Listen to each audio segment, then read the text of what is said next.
The worst thing about smartwatches in 2019, you need to charge most of them every other night at least. For some, the answer to that frustration is the hybrid smartwatch, which can last months but sacrifices most smart features to get there.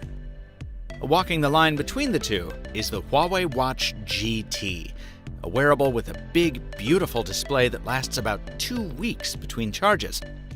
But it's not so much a smartwatch as a fitness band in disguise.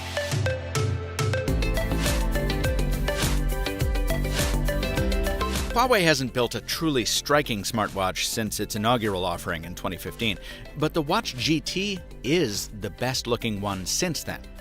The stainless steel casing is water-resistant to 5 atmospheres and accented with plastic and ceramic, while the band sports silicone on the skin-facing side to protect the leather top layer from sweat, and that's smart.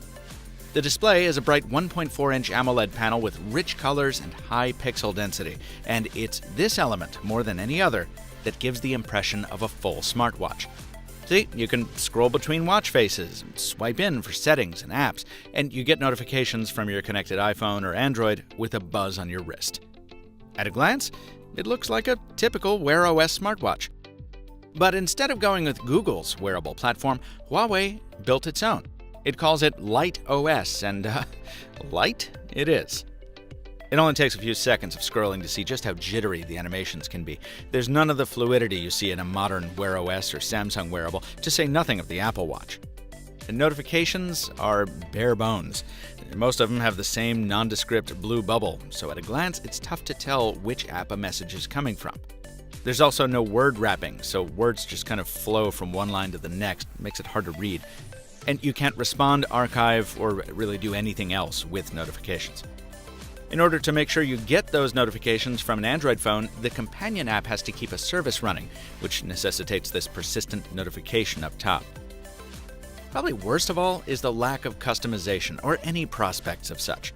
There are only 11 pretty weak watch faces to choose from, and because Huawei hasn't opened Light OS to third-party development, that's all you're going to get until the company builds more.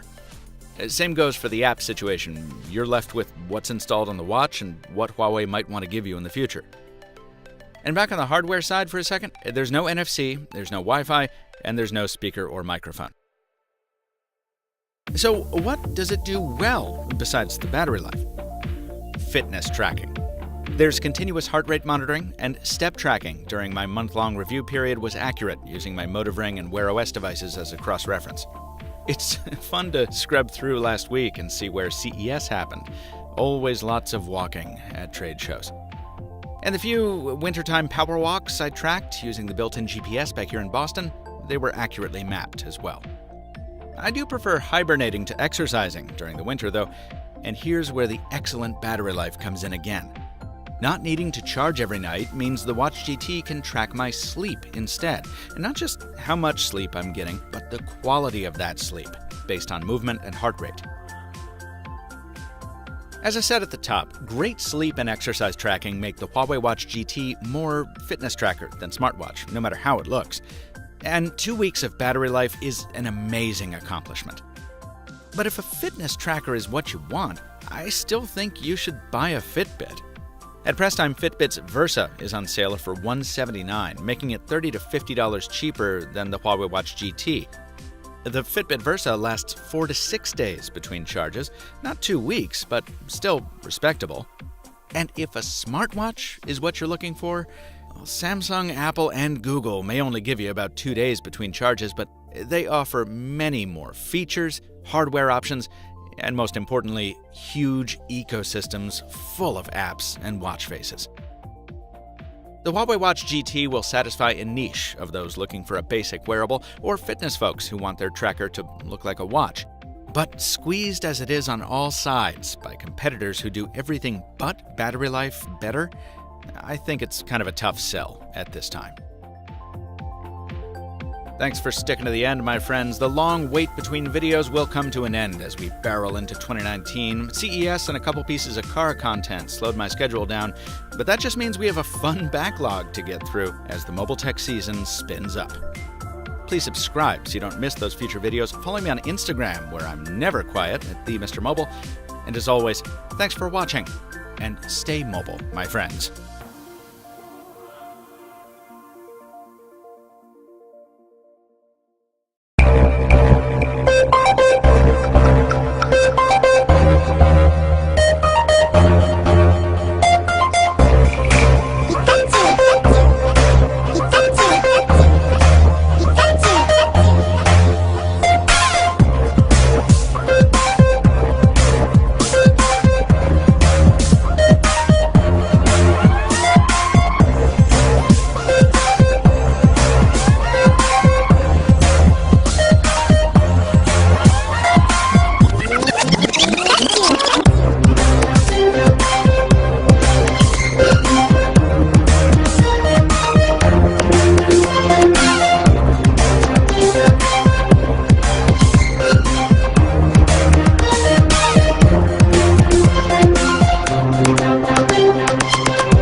Bye.